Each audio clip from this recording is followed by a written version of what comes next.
Buenas tardes, buenas tardes. Vamos a dar unos minutos a que se conecten el resto de sus compañeros y comenzamos. Ujú. Sí.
Ok, me parece que ya estamos conectados todos, o al menos la gran mayoría, por lo que vamos a comenzar con nuestro pase de lista.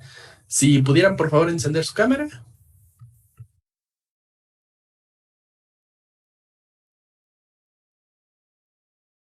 Ok, vamos a checar.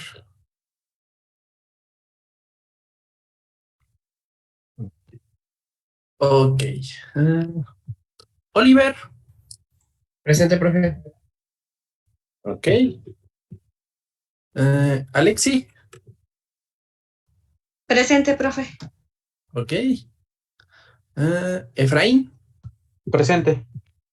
Ok. Jorge. Presente, Jorge. profe. Ahí está. Joshua. Presente. Ok. Jaime. Presente. Ok. Em, Jesús Daniel. Presente. Ok. Isaac. Presente. Ok. Víctor. Presente, profe. Ok, ok. Fernando. Ok. William. ¿Dónde está? Jexley. Presente. Ok. Y Daniel. Presente. Va que va. Ok, perfecto. Ya tenemos nuestro pase de lista. Vamos a comenzar entonces con nuestra sesión del día de hoy. Igual por ahí les comento, me parece que sigue fallando mi micrófono, pero pues ya hasta ahorita no me ha fallado. Si se llega a cortar mi voz, porfa, luego díganme. Por lo visto es una falla de mi cámara. Pero bueno, vamos ahora sí a checar. Ahí está. Como tal, el día de hoy la clase va a ser un tanto teórica y, a decir verdad, tal vez sea un poco larga. Esperemos pues saber cuánto tiempo nos toma ver toda esta teoría. Pero bueno, vamos a estar hablando sobre un poco de la historia de las matemáticas y la historia de la computación. Ahora sí que pues Esperemos que lo que les voy a estar contando a lo largo de la clase del día de hoy, pues les parezca un tanto interesante y espero al menos no dormirlos, puesto que realmente la historia detrás de todo esto, pues es bastante interesante, empezando con nuestra premisa. Lo que vamos a estar viendo el día de hoy empieza por la premisa de que las matemáticas están incompletas, ¿ok? Así de simple y sencillo como suena, las matemáticas están incompletas y tienen fallas catastróficas dentro de esta. Todo esto está ligado a que nosotros no podemos comprobar ciertas cuestiones dentro de las matemáticas y tiene bases que generan que, como tal, las matemáticas estén incompletas. Pero bueno, para poder hablar sobre todo esto, primero tenemos que llegar a ello. Vamos a hablar un pequeño ejemplo. Hablemos sobre la conjetura de los números gemelos. Ahí está. Los números primos, dos números primos se denominan gemelos si uno de ellos es igual al otro más 2 unidades. Ejemplos de esto son, por ejemplo, el 3 y el 5 son números primos gemelos, el 11 y el 13 son primos gemelos, y por ahí hay otros. El 41 y 43 también son primos y son primos gemelos, ¿ok? Es decir, son dos números primos que son uno después de otro y están separados por 2 unidades, ¿ok? Entre más nos vamos alejando del cero, es decir, conforme más nos adentramos en el infinito, estos empiezan a ser menos comunes. Como tal, esta conjetura no ha sido posible ser comprobada. Y tal vez nunca podamos comprobar si los números primos gemelos son infinitos o llega un punto donde desaparecen, ¿ok? Lo que sí podemos averiguar es que cualquier sistema matemático en el que se puedan realizar operaciones aritméticas siempre van a existir afirmaciones imposibles de probar, ¿ok? Un ejemplo de esto y que está fuertemente relacionado con todo esto es el juego de la vida de Conway. El juego de la vida no es una cuestión filosófica, sino que es un sencillo juego con 3 reglas muy simples donde nadie gana y nadie pierde. Pero, entre muchas otras cosas, nos puede orientar sobre la evolución de distintas formas de vidas o incluso de la evolución de una epidemia. ¿Ok? El juego de la vida de Conway es inclusive nombrado como el juego para 0 jugadores. Es básicamente una simulación. Es un programa de computadora que replica el funcionamiento de ciertos elementos llamados autómatas celulares. Bueno, antes de explicar de qué va el juego de la vida de Conway, vamos a explicar qué es un autómata celular. Se trata de un modelo matemático que sirve para modelar determinados procesos naturales. A ver, permítanme tantito.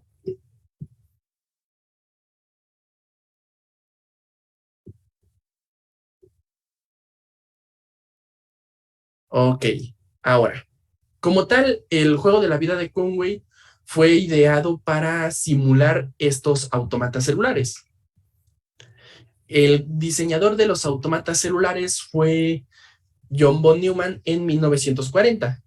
Él fue el primero en desarrollar los autómatas celulares y aunque fueron concebidos teóricamente por 2 colegas suyos, Ulam y Suss, pero sin duda fue popularizado hasta 1970 con John H. Conway, que simplificó drásticamente las reglas de Neumann, concibiendo así el juego de la vida.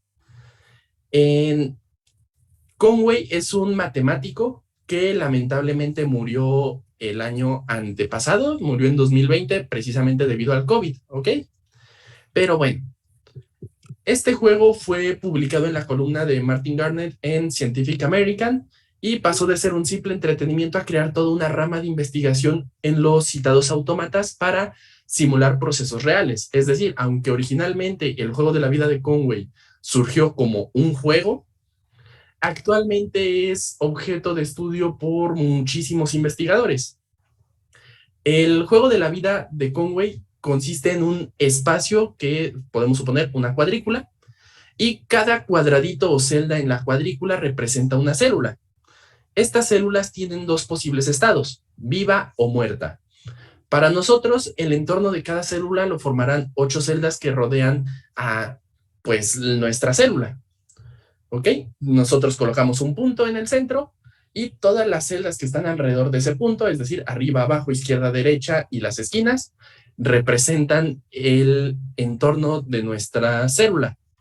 Este se le conoce como el entorno de Moore y, por ejemplo, John von Neumann en su entorno original solo consideraba como vecinas a las celdas norte, sur, este y oeste, es decir, arriba, abajo, izquierda, derecha, sin tener en cuenta las diagonales. Pero bueno, tiene ciertas reglas. En primera instancia, una célula puede morir. Una célula viva morirá si en su entorno hay menos de 2 células vivas o más de 3. Su supervivencia es que la célula viva permanecerá en ese estado si en su entorno hay 2 o 3 células vivas, ¿ok? Y el nacimiento de una nueva célula es cuando en su entorno hay exactamente 3 células vivas, ¿ok? Así es como se comporta, o estas son las reglas que tiene que seguir nuestra célula dentro del juego de la vida. Ahora, como podemos observar, aquí tenemos 3 ejemplos o 3 células que se están comportando. Si se fijan, una ahorita desapareció, otra se encuentra oscilando y la otra en este momento se acaba de quedar completamente congelada. Aquí estos son sucesos que pueden suceder con las células. Ahorita ya se reinició el GIF, ¿ok? El primero que tenemos es el más pequeño. A partir de la 6ª evolución empieza a oscilar entre 2 configuraciones diferentes. Aquí este se le considera que es un oscilador y pues bueno, permanece ciclado en ese entorno. El segundo continúa evolucionando hasta que después de un punto termina desapareciendo y el último pues se queda fijo en un solo estado. Ya no evoluciona ni se modifica. Estos son 3 ejemplos en los cuales nosotros podemos encontrar dentro del juego de la vida de Conway. Existen muchísimas configuraciones que nosotros podemos realizar. Se pueden crear naves espaciales, osciladores, etc. Existe un catálogo muy exhaustivo sobre este juego y cómo se puede configurar para crear ciertas configuraciones en específico, y lo pueden encontrar en la página LiveWiki, que precisamente es la Wikipedia del juego de la vida, y ahí pueden checar diferentes versiones del juego. ¿Va que va? Pero bueno, como bien les había comentado, algunos se estabilizan, otros oscilan en diferentes estados y algunos simplemente mueren y desaparecen. Y existen algunos que simplemente van a seguir creciendo y expandiéndose hasta el infinito.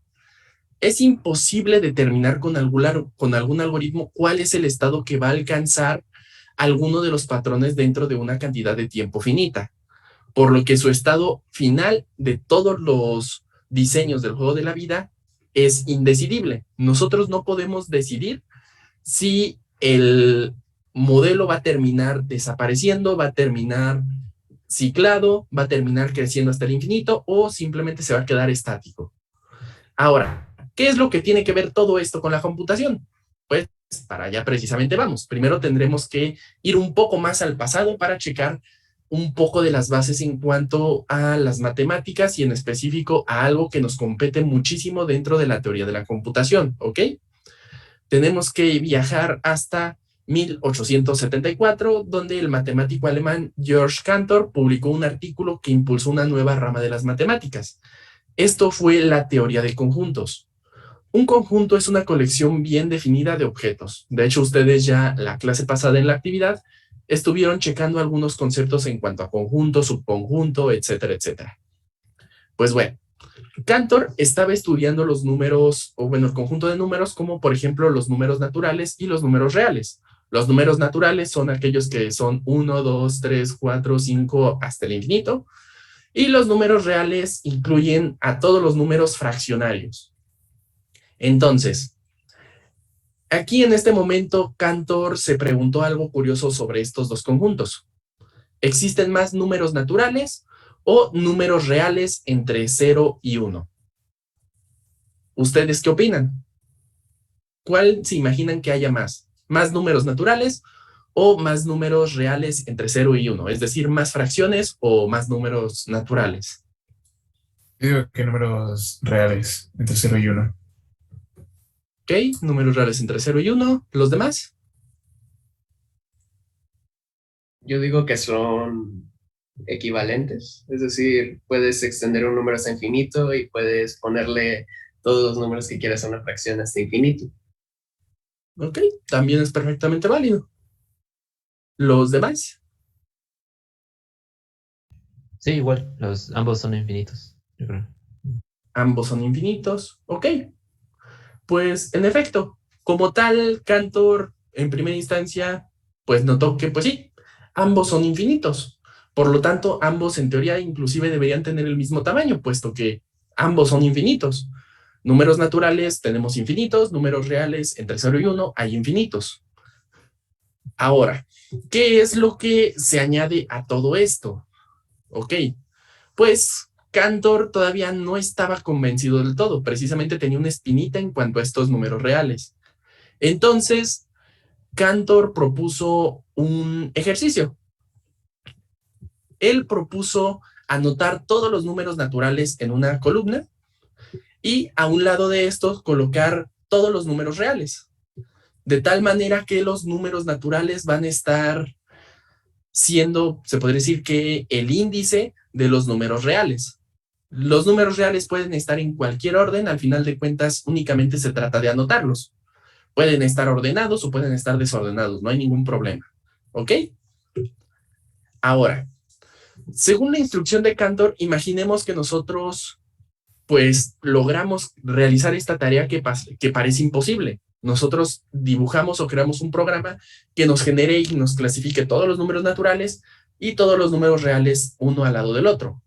Ahora, lo que seguiría sería, imagínense que nosotros vamos a tomar o vamos a crear un nuevo número real. Para eso vamos a tomar el primer dígito del primer número y le vamos a sumar 1. Por lo tanto, tendríamos un 6. Le vamos a sumar después el del segundo número, vamos a modificar igual el segundo dígito y le vamos a sumar 1. Ahora tendríamos un 2. Y así nos iríamos sucesivamente. Del tercer número, el tercer dígito, etcétera, etcétera. En caso que nos topásemos con un 9, pues nosotros en lugar de sumarle, le restamos 1 hacia abajo. La idea es que el número cambie en cada uno de los dígitos. Al final nosotros vamos a obtener un número que va a ser completamente nuevo y no se va a encontrar en ninguno de los números reales que nosotros ya listamos. ¿Cómo sucede esto? Pues simplemente porque el número nuevo que acabamos de crear es diferente al primer número en el primer dígito, al segundo en el segundo y así sucesivamente. Es diferente a todos los números que nosotros ya tenemos anotados en los números reales. Ahora, como tal, a esto es conocido como la prueba de diagonalización de Cantor. Esto nos demuestra que los números reales son muchísimo más grandes que los números naturales. Esto nos demuestra también que existen infinitos más grandes que otros infinitos. Igual, aquí nosotros estamos hablando de los números infinitos, de los números que están entre 0 y 1. Ahora, ¿qué sucedería si le incluyésemos también los números reales que se encuentran entre todos los demás números? ¿Ok? Entonces estamos teniendo infinitos de infinitos. Esto es precisamente lo que encontró, lo que dedujo Cantor, indicando que, ok, existen infinitos diferentes. Y pues como tal les dio un nombre. Tenemos infinitos contables e infinitos incontables. Cantor determinó que existen infinitos que podemos contar e infinitos que son imposibles de contar a pesar de que estos son infinitos. Ahora, como se podrán imaginar, pues esto modificó en su momento todo lo que se creía en cuanto a los infinitos. En este momento o en ese punto todos decían, ok, pues un infinito es infinito, no hay que buscarle más. Cantor llegó, indicó esto y pues esto generó una serie de peleas o de discusiones entre diferentes matemáticos, lo cual generó que se dividieran en dos bandos. Por un lado estaban los intuicionistas, quienes creían que el trabajo de Cantor no tenía sentido y inclusive pues todo esto fue al estilo Civil War. Inclusive hubo muchos matemáticos dedicados a desprestigiar a Cantor y uno en específico incluso estuvo haciendo lo imposible para que Cantor no consiguiese un trabajo que estaba buscando en ese momento. Por otro lado, tenemos a los formacionistas, quienes creían que la teoría de conjuntos permitirían crear unos cimientos sólidos para las matemáticas. ¿Ok? Dentro de esto, ahorita vamos a estudiar algunos pertenecientes a esta rama o a esta corriente en cuanto a que apoyaban a Cantor. que apoyaban a que esto pues estaba cambiando por completo el sentido de las matemáticas y pues obviamente a partir de aquí surgió la teoría de los conjuntos, ¿ok? Muchos decían que la teoría de conjuntos era una idea pues sin sentido y que inclusive en el futuro se vería como un gran error que se estuvo cometiendo durante muchos años, cuando hoy en día sabemos que no fue así. Pero bueno, todo esto escala hasta 1901, donde Bernard Russell encontró un serio problema en la teoría de los conjuntos. Aquí como tal, ok, ya ustedes estuvieron checando qué es un conjunto. Un conjunto es una agrupación de elementos, ¿ok?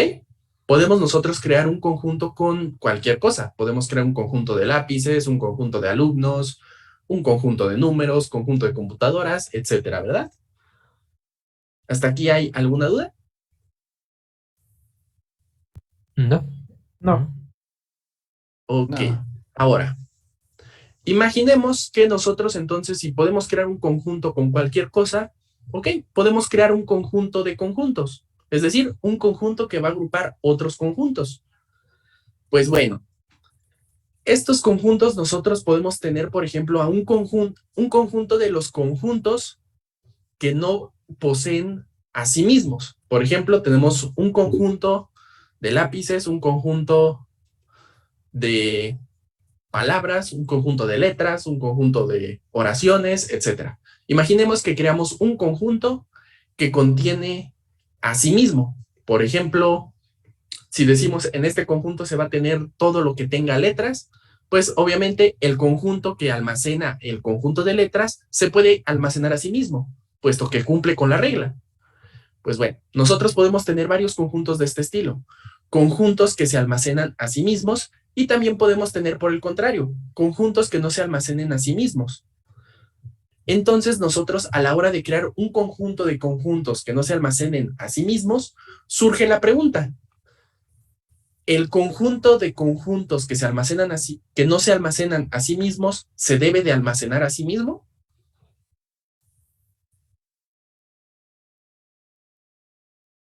Suena como una paradoja, ¿no?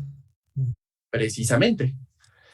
¿Qué es lo que sucede con este conjunto? Si nosotros decimos, ok, sí, el conjunto que posea los conjuntos que no se contienen a sí mismos, se debería de contener a sí mismo, porque no se contiene a sí mismo. Pero si nosotros hacemos que se contengan a sí mismo, pues ya no va a cumplir con la regla. Todo esto también lo podemos ver un poco con la paradoja del barbero. ¿Han escuchado sobre la paradoja del barbero? No. Sí, Me suena, pero no recuerdo. creo que Ok. sí, creo que sí. Imaginemos que estamos en un pueblo del viejo oeste. Es un pueblo con unas reglas un tanto extrañas. La regla es que ninguna persona se puede rasurar a excepción del barbero, que es la única persona que puede rasurar a otras personas. Pero una persona no se puede rasurar a sí misma. Pero aquí llega la gran pregunta. ¿Quién va a rasurar al barbero? El barbero no se puede rasurar a sí mismo, ya que si se rasura a sí mismo, estaría quebrantando la ley, ya que no se puede rasurar a sí mismo. Pero al ser el único barbero, pues es la única persona que podría rasurar al barbero. Es ahí donde entra esta paradoja, precisamente como comentaban.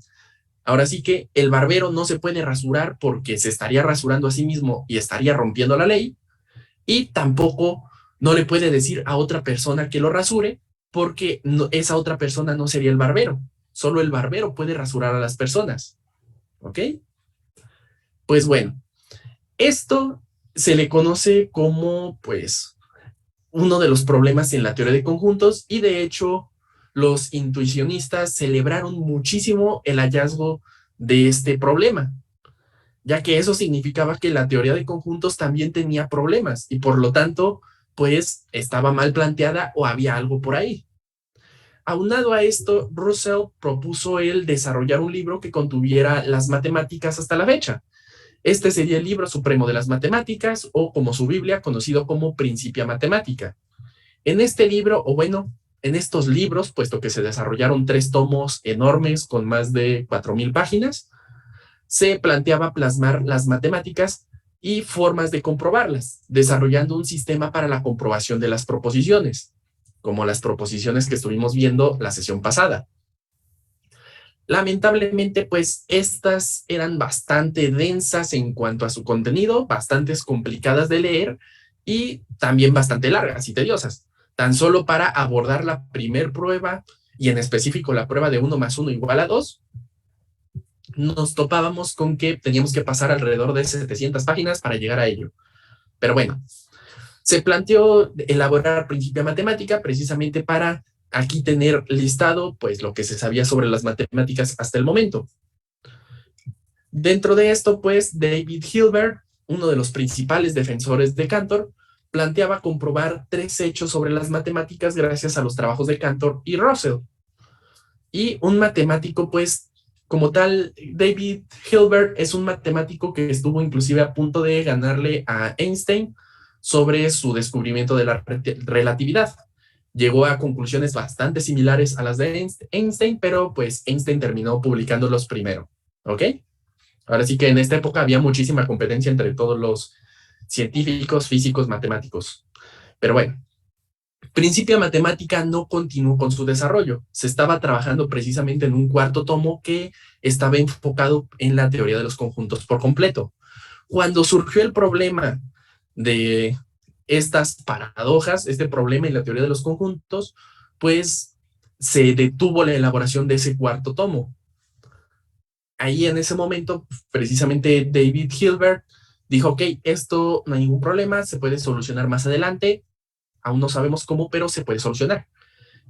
A partir de esto, pues David Hilbert propuso 3 definiciones sobre las matemáticas o 3 preguntas que se deberían de contestar sobre las matemáticas.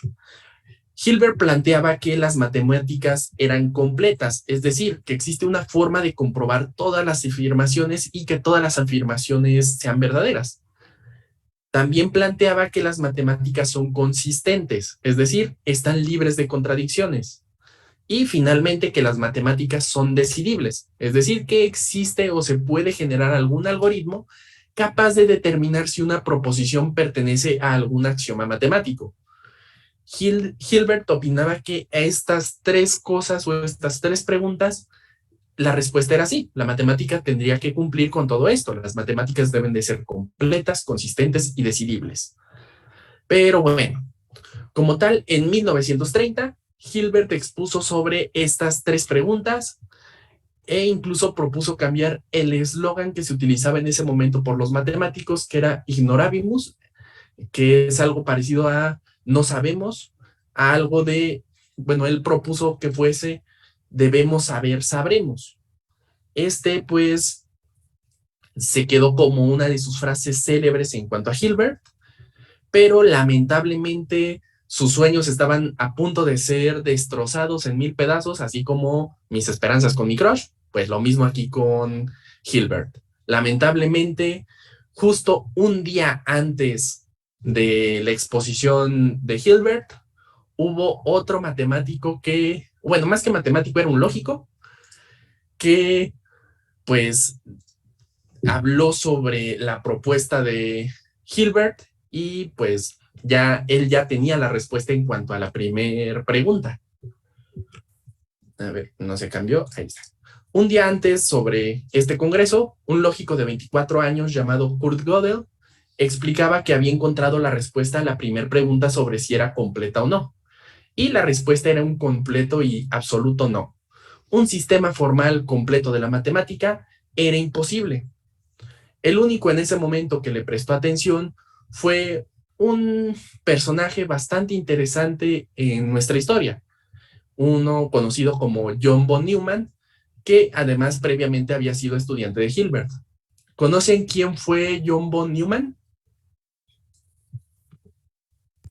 No. No. No. Lo vimos apenas, ¿no? Junto con las máquinas de Turing. Ahí, por ahí aparecía.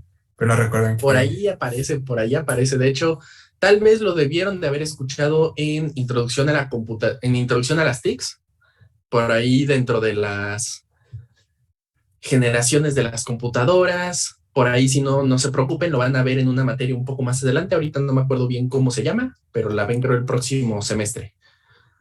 Que es algo de arquitectura de las computadoras, o lleva otro nombre, pero en sí es arquitectura de las computadoras. Pero bueno, John von Neumann es un personaje muy importante en la computación, ya que es el que propuso el diseño actual o la arquitectura actual que utilizan todas las computadoras, además de muchísimas otras investigaciones relacionadas a la inteligencia artificial, al cómputo en general. Es decir, John von Neumann es uno de los padres de la computación.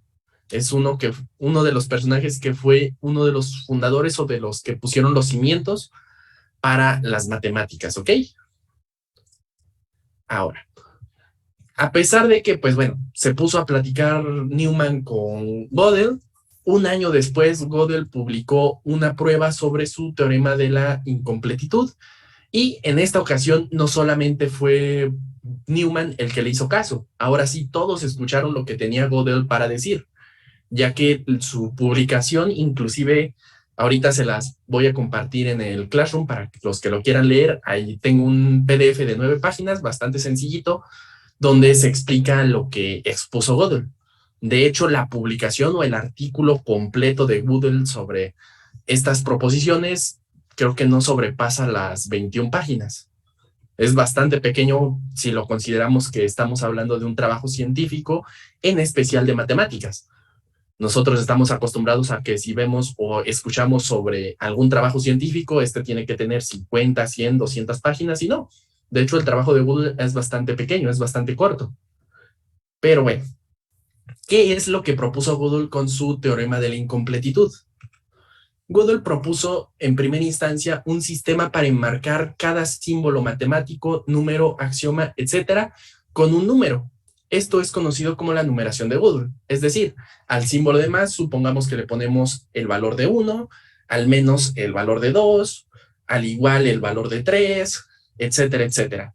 Una vez que llenamos todos los símbolos, ahora nos pasamos a los números. El 1, por ejemplo, supongamos que le ponemos el 10, el 2 le ponemos el 11 y así sucesivamente. Luego nos pasamos con las letras, luego nos pasamos con axiomas matemáticos, etcétera. Así poco a poco vamos nosotros creando un sistema de numeración con el cual nosotros podemos traducirlo a cada uno de los números, símbolos, axiomas, etcétera. Este sistema es bastante complejo. De hecho, a través de este sistema y utilizando números primos, podemos factorizar y podemos realizar ciertas comprobaciones. Pero bueno, no nos vamos a adentrar demasiado en ello, puesto que es bastante complejo, y para no hacernos tampoco tanto bolas con ello. Simplemente considerémoslo que es un sistema de numeración bastante complejo que nos permite numerar todo esto. Como tal, este sistema de numeración nos sirve para poder comprobar cualquier proposición de algún número dentro del sistema. Existe una proposición que nos comenta: no existe ninguna prueba capaz de definir el número G en el sistema de Gödel y que éste sea verdadero. Y precisamente el número que corresponde a esta proposición es G. Es decir, nosotros utilizamos el número G para referirnos a la proposición que nos indica que no existe ninguna prueba para definir que G es verdadero. Si nosotros tratamos de resolverlo, pues aquí es donde nos topamos con que en efecto no podemos encontrar alguna prueba. Pero si no encontramos ninguna prueba, significa que es verdadero. Por lo tanto, ya encontramos una prueba. Es aquí nuevamente donde surge otra vez otra paradoja. Y precisamente en específico surge la paradoja del mentiroso. La paradoja del mentiroso consiste precisamente, o la versión más viejita de esta paradoja, es que un hombre afirma que está mintiendo. Lo que está diciendo es verdadero o es falso. Una versión en años más reciente que nos hemos encontrado inclusive muchas veces en Facebook es la afirmación de Pinocho. Si Pinocho dice, mi nariz va a crecer en este momento, ¿está diciendo la verdad o está diciendo mentiras? Aquí ustedes, ¿qué imaginan que suceda? ¿Le va a crecer la nariz o no le va a crecer la nariz? No, pues es otra paradoja, ¿no? No se puede decidir. Precisamente, es otra paradoja y se convierte en algo que nosotros no sabemos cómo responder, puesto que por ahí es donde se explota el universo. Pues sí, realmente nosotros no tenemos una manera de comprobar si esto va a suceder. Se le cae la nariz, se convierte en un niño de verdad, quién sabe.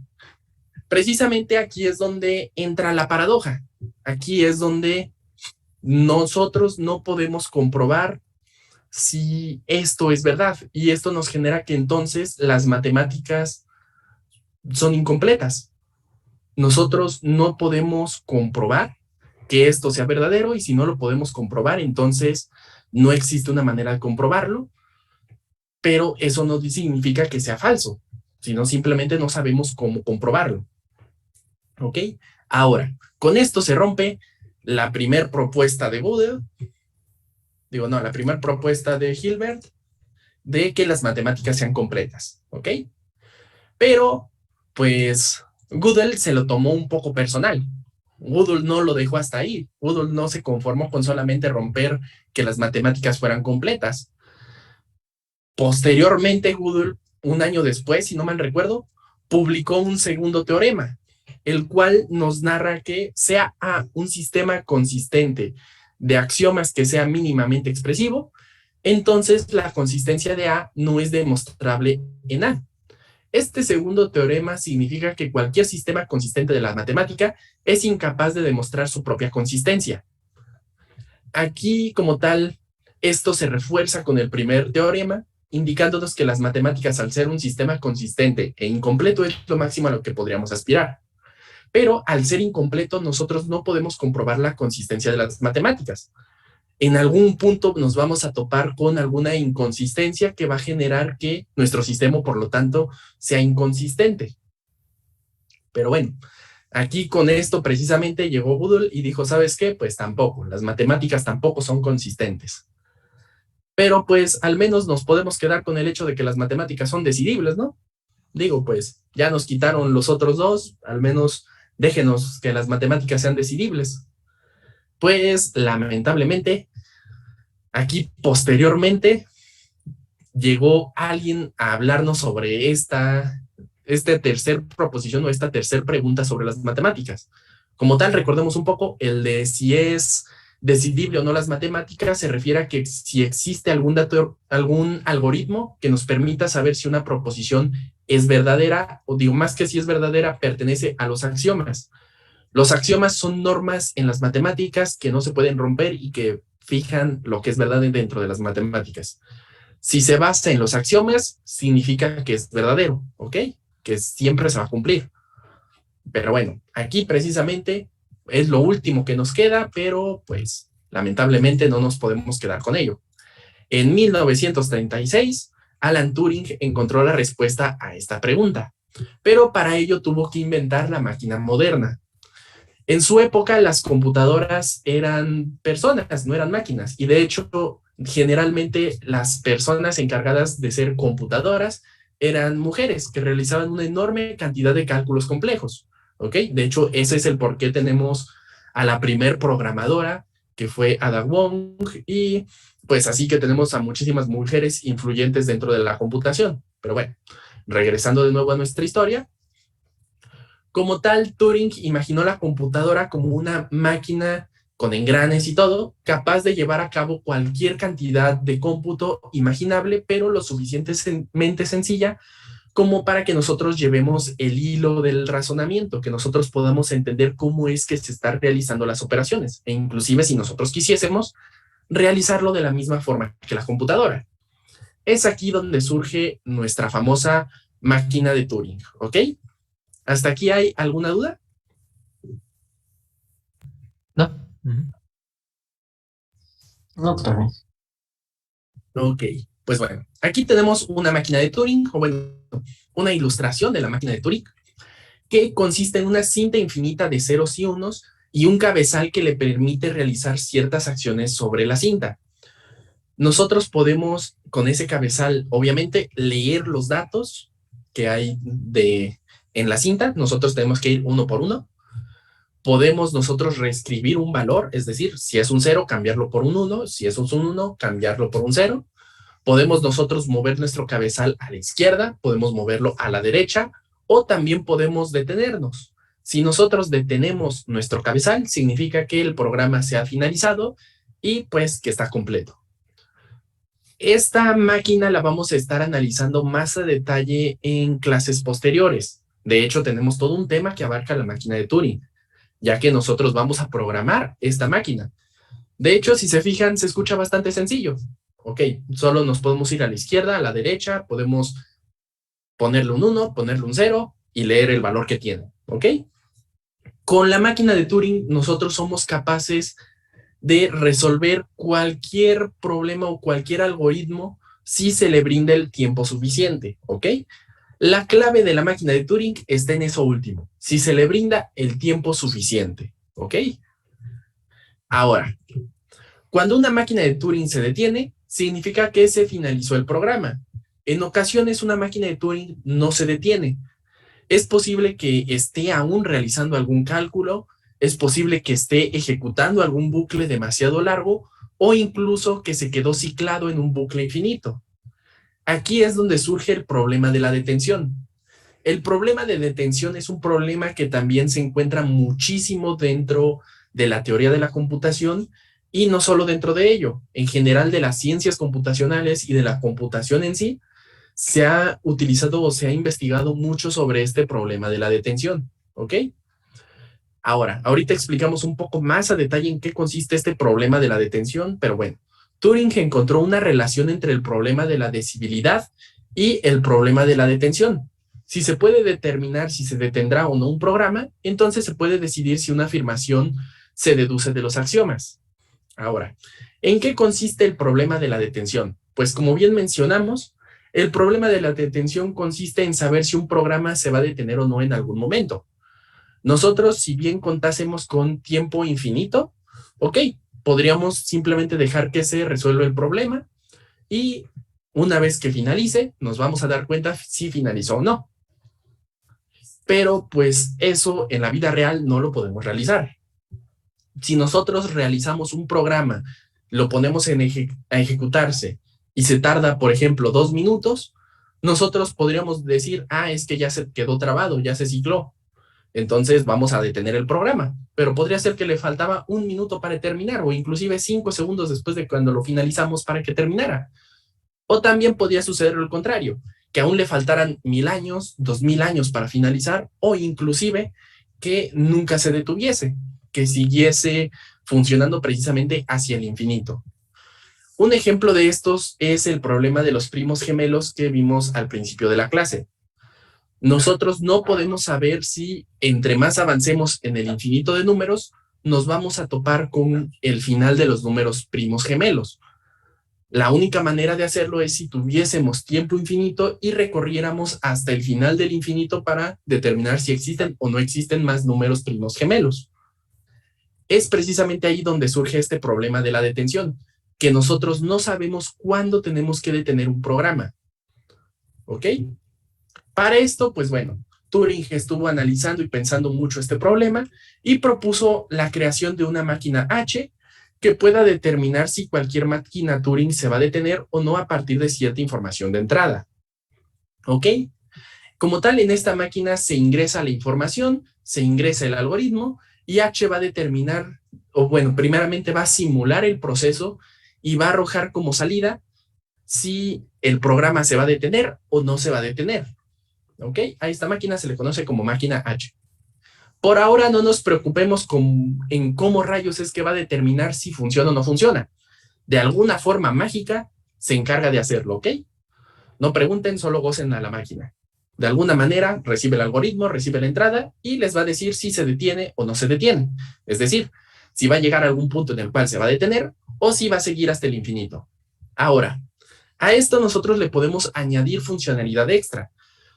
Supongamos que en caso que nos diga que el programa se va a detener, nosotros de manera inmediata le vamos a decir que ejecute el programa. Si nosotros ya determinamos que hay un punto en el cual se va a detener, de inmediato encadénalo y ejecuta la máquina Turing con los datos que le estás ingresando. Y en caso de que determine que el programa no se va a detener, pues arroja la señal de que se detiene el programa y listo. ¿Va que va? ¿Hasta aquí hay alguna duda? No, creo que no. No, Ok. todo bien. Ok, pues bueno. Llamemos a esta nueva máquina H+, con eso de que está de moda el ponerle plus, max, etcétera, a todo lo nuevo que saquemos.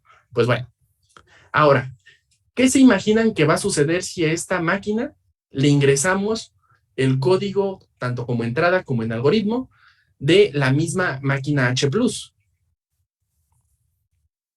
¿Qué pasa si la alimentamos consigo misma? ¿Va a determinar que se va a detener o va a proseguir?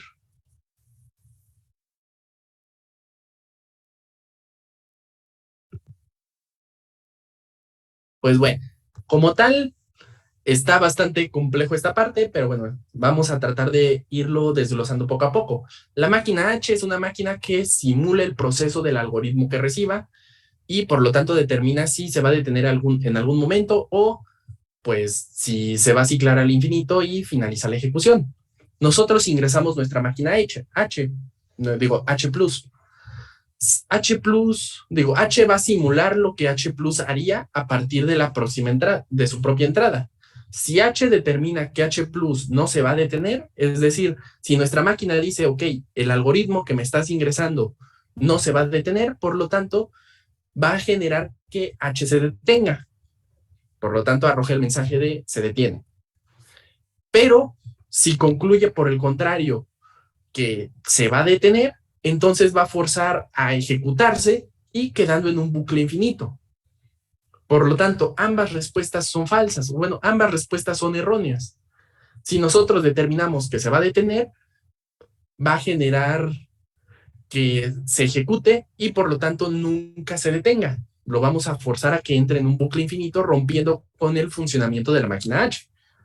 En cambio, si nosotros decimos que no se va a detener, nosotros forzamos la detención y eso va a significar que el código sí se iba a detener, haciendo precisamente otra paradoja. Ambas respuestas son erróneas y aquí están en una contradicción. Una respuesta genera o detona que la otra sea verdadera y siempre que escojamos una, vamos a estar escogiendo la respuesta errónea, ¿ok? Precisamente, pues, lo que explica Turing sobre este fenómeno es que la máquina H no puede existir. No existe una forma en la cual nosotros podamos crear una máquina H que determine si un algoritmo se va a detener o no se va a detener, ¿ok? Y esto nos acarrea que las matemáticas no son decidibles. ¿Por qué? Porque si no existe un algoritmo que sea capaz de determinar si una máquina se va a detener o no con un algoritmo, no existe una manera de comprobar si una afirmación está basada a través de los axiomas, generando entonces que, pues a partir de lo que había dicho Hilbert, nos topamos con que las matemáticas son incompletas, no podemos comprobar si las matemáticas son consistentes, porque al estar incompletas, no sabemos si precisamente en esa incompletitud existe alguna inconsistencia y no podemos determinar que las matemáticas sean decidibles, ¿ok? Lamentablemente, todas estas propuestas que nos dio Hilbert, pues quedaron hasta ahí, solo como propuestas. Ahora, a partir de esto, pues hoy en día todas las computadoras pueden hacer lo que una máquina de Turing podría realizar en aquella época. La única diferencia es que nosotros solamente aumentamos la cantidad de máquinas Turing involucradas y la velocidad a la que se realizan los cálculos. Si se fijan, cada vez que nosotros checamos sobre algún procesador, pues normalmente se aumenta la velocidad a la cual puede realizar algún cálculo. A esto es llamado la completitud de Turing. Todo sistema completo de Turing viene con un truco, viene con su propia analogía del problema de detención para precisamente parchar esta incógnita o este problema de la detención. Y también a partir de aquí se deduce que todos los lenguajes de programación están completos según Turing. Y según la teoría, pues nosotros solamente necesitaríamos un lenguaje de programación, puesto que podemos resolver cualquier problema o cualquier algoritmo empleando un sistema completo de Turing. Es decir, empleando el sistema de Turing y la máquina de Turing, nosotros podríamos resolver cualquier problema matemático. Pero bueno, Nosotros generamos diversos lenguajes de programación con la intención de dar una mayor flexibilidad o comodidad para resolver ciertas problemáticas, pero bueno, se puede hacer todo con todos los lenguajes, según lo que nos propone Turing. Un ejemplo de esto es que nosotros podemos, a través del juego de la vida que explicamos en un principio, podemos simular una máquina Turing. Y a su vez, como nosotros podemos simular una máquina Turing con el juego de la vida, podemos simular el propio juego de la vida con la máquina Turing, generada a través del juego de la vida, haciendo que el juego de la vida pueda replicar muchísimas instancias del juego de la vida. ¿Ok? A tal punto llega todo esto en cuanto al poder de la máquina de Turing y en cuanto al poder que nos brinda todas estas herramientas. Si se fijan, las matemáticas y la computación están muy fuertemente relacionadas. Ahorita vimos que a través de un tropiezo de las matemáticas surgió la computación. Pero bueno, hablemos un poco sobre algunas conclusiones en cuanto a todo esto que les acabo de explicar. En primera instancia, pues, el sueño de Hilbert, aunque quedó destrozado en cuanto a sus 3 propuestas, pues aún así quedó siendo, pues, quedó viéndose reflejado en todos los dispositivos computacionales actuales. También su frase de nosotros debemos saber, sabremos, quedó como su epitafio. En su tumba está precisamente ahí grabado. Ahora, si hablamos también sobre Gödel, Gödel sufrió episodios de inestabilidad mental al final de su vida. Él creía fervientemente que había personas tratando de envenenarlo y se negó a comer hasta que finalmente falleció de hambre. Bueno, ahí está lo de Hilbert, que falleció en 1943 y su frase fue su epitafio. Como tal, pues bueno, lo que podemos hablar sobre el hecho de que nosotros en realidad no sabemos sobre las matemáticas y incluso en muchos casos nunca lo vamos a saber al 100% todo. Esto pues no genera que se genere un caos ni tampoco está mal, al contrario. Esto está bien porque nosotros al tratar de averiguar este tipo de cosas podemos descubrir ciertas cosas nuevas y sorprendentes o que puedan revolucionar el mundo. Uno de los ejemplos es precisamente la computación. La computación surgió precisamente al tratar de demostrar todo esto. Alan Turing empleó sus conocimientos durante la Segunda Guerra Mundial, liderando el equipo que descifró el código Enigma, construyendo máquinas que hicieron esto posible. Según una estimación, toda la inteligencia que se obtuvo a partir de las máquinas y las operaciones que estuvo realizando Turing junto con su equipo, redujo la guerra de 2 a 4 años aproximadamente. Es decir, la guerra todavía hubiera sido más larga de no ser por la labor de Turing. Y también quién sabe cuál hubiera sido el desenlace en aquel entonces. Pero bueno, después de la guerra, precisamente ahora sí es donde hablamos sobre Turing y von Neumann. Estos dos diseñaron la primera computadora electrónica programable denominada ENIAC. Aquí ahora sí se podrán remontar a la introducción a las TICs o en algún otro punto donde hayan visto la historia de la computación. Pues bueno, ENIAC fue una de las primeras computadoras que se desarrollaron y precisamente fue desarrollada en conjunto por Turing y von Neumann. Posteriormente, von Neumann estuvo dándole continuación a las propuestas de Turing, ya que lamentablemente Turing no vivió para ver sus ideas desarrolladas a tal cual lo hemos visto hoy en día. En 1952, el gobierno de la corona británica condenó a Turing por conductas indecentes al enterarse que era gay, lo obligaron a inyectarse hormonas y en 1954 decidió suicidarse con cianuro. Esto es según la versión oficial que se suicidó utilizando una manzana envenenada de cianuro. De ahí surgió el famoso mito, leyenda, rumor, en realidad pues no está aún comprobado al 100%, de que esa es la razón por la cual Apple utiliza el símbolo de la manzana en honor precisamente a Turing, el cual es considerado el padre de la computación o uno de los padres. En cuanto a la historia de Turing, pues bueno, todavía en 2013 la reina Isabel II exoneró a Turing de todos los cargos que se le habían acusado en aquel entonces y pues bueno, ahora sí que fue un poquito tratando de limpiar lo que sucedió en ese momento, pero bueno. Turing es uno de los padres de la computación moderna y pues actualmente todas las computadoras descienden de los diseños iniciales propuestos por Turing y su máquina de Turing. Pero además, si nosotros todavía ampliamos este panorama, La máquina de Turing viene del pensar en las preguntas de Hilbert, y las preguntas de Hilbert surgen a su vez del problema de la teoría de conjuntos, que a su vez pues viene al tratar de resolver ciertos problemas en las matemáticas. Es aquí donde pues nos damos cuenta que todo esto está relacionado y que precisamente las matemáticas, al estar incompletas, permitieron que al tratar de comprobar que no están incompletas, surgiera todo esto de la computación. Surgieran muchísimas ramas de estudio a través de la teoría de la computación.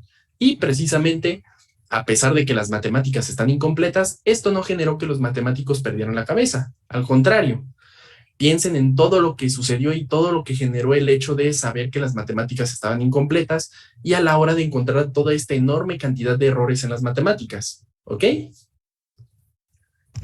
¿Hasta aquí hay alguna duda, alguna pregunta? No, profe, todo claro. Pobre Turing. Ok, entonces, pues bueno, aquí es ahora donde yo les pregunto.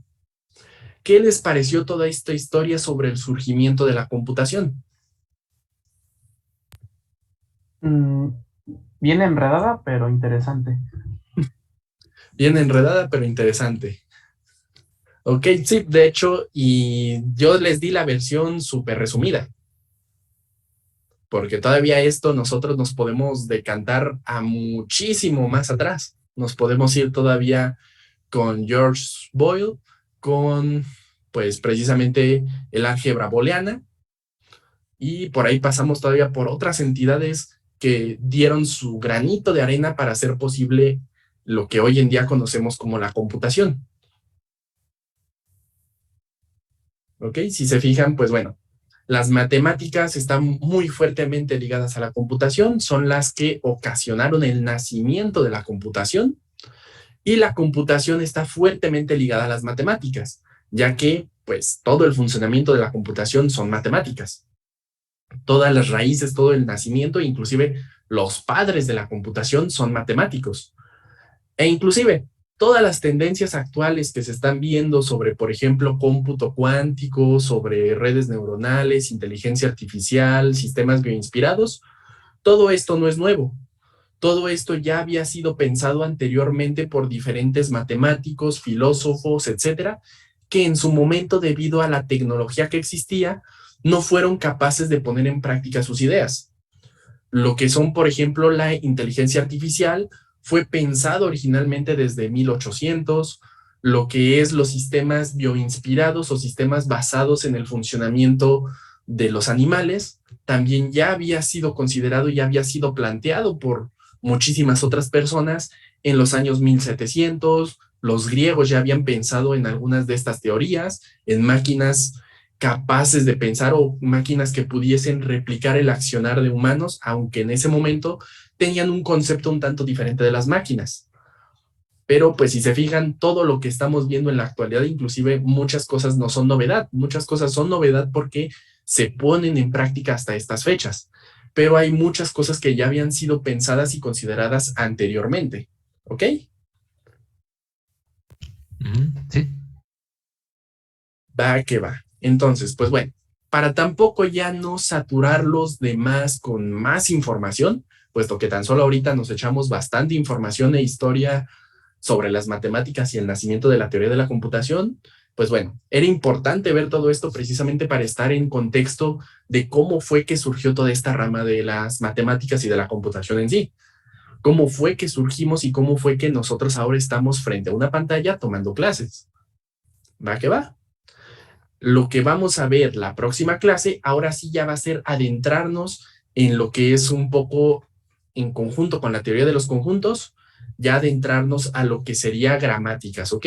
Ahora sí ya adentrarnos en temas un tanto más prácticos sobre la teoría de la computación, ya dejando un poco de lado todo lo que ahorita estamos viendo sobre el lado teórico y adentrarnos ahora sí a un poco más práctico, ¿ok? Sí. Perfecto, entonces vamos a dejar la sesión hasta aquí por el día de hoy. Espero que pues les haya agradado un poco toda esta historia. Ahora sí que traté de dárselos de la forma un poco más resumida y clara posible, puesto que pues es un contenido bastante extenso lo que hay en cuanto al surgimiento de la computación y cómo fue que los matemáticos dieron pie a todo esto. Y pues bueno, que tengan un buen fin de semana y nos vemos el próximo lunes. ¿Va que va? Claro, profe. Igual, nos vemos el lunes. Bonito fin. Nos vemos. Nos vemos, nos vemos. Nos vemos, cuídense. Hasta luego. Nos vemos, profe. Hasta luego, nos vemos, nos vemos.